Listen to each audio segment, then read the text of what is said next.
মুনাফেক মুনাফেক থেকে সবসময় সতর্ক থাকবেন।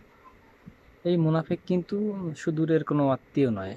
এই মুনাফেক কিন্তু আপনার আশেপাশের এবং আপনার পরিবারেরই কেউ। এই মুনাফিকের বৈশিষ্ট্য হলো কি জানেন? আপনার সে দোষ গুণ নিয়ে, হ্যাঁ, সমালোচনা করতেই থাকবে, হ্যাঁ, আপনার ভালো চাবে না।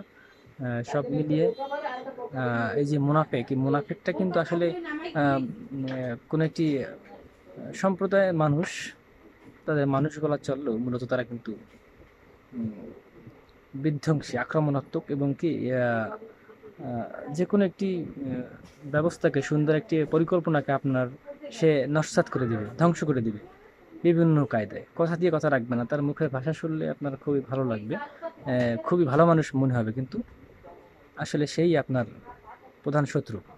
তাই এদের থেকে সতর্ক থাকুন। বিশেষ করে মহান আল্লাহ তাআলার আশ্রয় চান।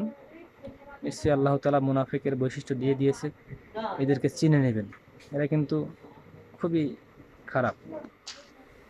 তাদের কাজকর্ম আসলে খারাপ, তাই এদের থেকে সতর্ক থাকবেন। আর ঠিক আছে, আর আল্লাহ তাআলার পানাহ চান, যেতে করে এই মুনাফিক থেকে আল্লাহ তাআলা সবাইকে রক্ষা করে।